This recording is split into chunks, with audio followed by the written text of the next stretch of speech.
Praise the Lord. சங்கீதம் 57 2ஆம் வசனம். எனக்காக யாவையும் செய்து முடிக்கப் போகிற தேவனாகிய உன்னதமான தேவனை நோக்கி கூப்பிடுவேன் என்று எழுதப்பட்டுள்ளது.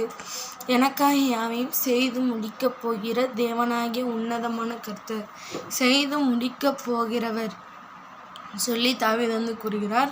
அதே தாவீது 138ஆம் சங்கீதத்தில் என்ன போட்டிருக்குன்னா, கர்த்தர் எனக்காக யாவையும் செய்து முடிப்பார்னு ஒரு வசனம் இருக்குது. சரிங்களா? கர்த்தர் எனக்காக யாவையும் செய்து முடிப்பார். 8வது வசனம். அதே இதில் 8வது வசனம்.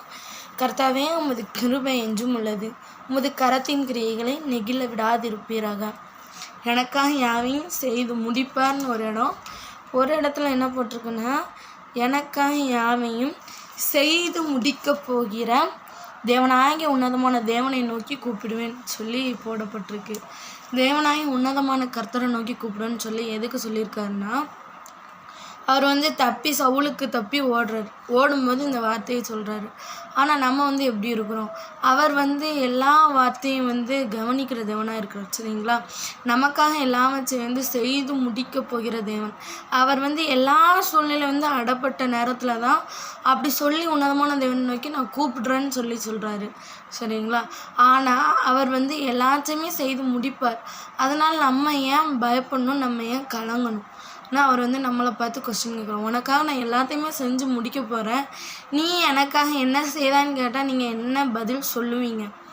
நமக்காக எல்லாத்தையும் செஞ்சு முடிச்சிட்டாரு. சரிங்களா? ஆனால் நம்ம அவருக்காக என்னத்தை செய்து என்னத்தை சாதிக்க போகிறோன்னு சொல்லி அவர் இன்றைக்கி உங்களை கொஸ்டின் பண்ணுறாரு. எனவே நாம் ஏதாவது ஒரு காரியத்தை அவருக்காக நம்ம வைராக்கியத்தோடு எழும்பி நாம் செய்வோம். எல்லா காரியத்தையும் செஞ்சு முடிச்சிட்டாரு. நீங்கள் எதுக்குமே கலங்காதீங்க. அவரை நோக்கி நீங்கள் கூப்பிட்டீங்கனாலே எல்லாமே உங்களுக்கு ப்ராப்ளம் எல்லாமே சால்வ் ஆயிரும்னு சொல்லி ஆண்டவர் உங்களோடு கூட பேசுகிறார். நீங்கள் கலங்காதீங்க, பயப்படாதீங்க. எல்லாவற்றையும் செய்து முடிக்கிற தேவன் நம்மோடு கூட இருக்கிறார். செஞ்சு முடிச்சிட்டாரு. நீங்கள் கலங்கவே வேண்டாம். அவரே எல்லாவற்றையும் பார்த்து கொள்வார். ஆமென்.